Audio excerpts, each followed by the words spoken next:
Indonesia merupakan produsen kelapa sawit terbesar di dunia. Pada tahun 2022, luas areal perkebunan kelapa sawit di Indonesia mencapai 15,34 juta hektar dengan produksi minyak sawit mentah mencapai 46,82 juta ton. Di pabrik pengolahan kelapa sawit atau PKS, pada saat pengolahan tandan buah segar menjadi minyak sawit mentah, dihasilkan juga beberapa jenis limbah, di antaranya cangkang dan sabut kelapa sawit. Pemanfaatan cangkang dan sabut kelapa sawit sebagai sumber energi di PKS menyisakan limbah abu boiler yang melimpah. Produksi limbah abu boiler kelapa sawit di Indonesia diperkirakan mencapai 2,6 juta ton per tahun.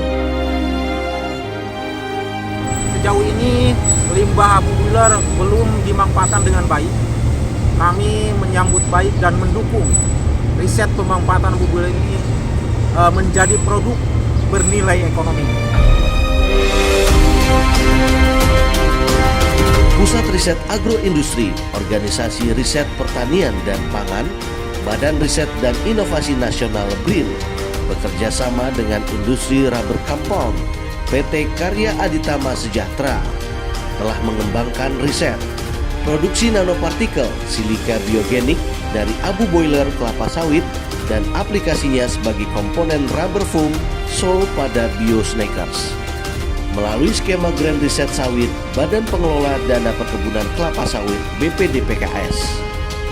Hasil riset menunjukkan limbah abu boiler kelapa sawit di sejumlah PKS di Indonesia mengandung sekitar 50 hingga 60% silika. Silika merupakan senyawa kimia yang banyak digunakan di berbagai industri seperti kesehatan, pangan, cat, gelas, elektronik, agrokimia, dan barang jadi karet. Silika yang terkandung dalam abu boiler berasal dari tanaman kelapa sawit sehingga disebut juga silika biogenik. Tahapan produksi nanopartikel silika biogenik atau nanobiosilika dari abu boiler kelapa sawit yaitu penghalusan abu boiler, proses ekstraksi, proses pengempaan, proses gelasi, proses pemurnian, proses pengeringan, proses penghalusan nanobiosilika. Produk silika biogenik yang dihasilkan dari abu boiler kelapa sawit memiliki sejumlah keunggulan.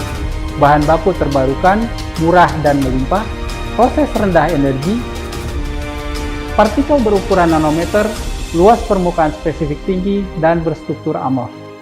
Produk nanobiosilika selanjutnya diformulasi dengan karet alam, sehingga menghasilkan rubber foam dan solid soles untuk biosneakers. Dengan tahapan proses sebagai berikut: proses mastikasi, proses aging, proses vulkanisasi, proses trimming, proses assembly. Adapun saya memanfaatkan biosilika sawit sebagai biodegradable dan expansion agent. Karet biosilika sawit juga memiliki ketahanan kikis dan cycle time produksi yang lebih pendek daripada silika mineral. Penelitian nanobiosilika dari limbah abu boiler pabrik kelapa sawit sangat kami dorong karena meningkatkan nilai tambah hasil samping agroindustri, mengurangi masalah lingkungan, menyediakan alternatif bahan baku lokal terbarukan, serta memberikan manfaat ekonomi bagi masyarakat. Silika untuk industri alas kaki nasional mencapai 80.000 ton per tahun. Pemanfaatan abu boiler kelapa sawit menjadi produk nanobiosilika berpotensi memberikan dampak yang besar dalam mendukung industri perkelapa sawitan berkelanjutan dan ekonomi sirkular. Jaya Sawit Indonesia.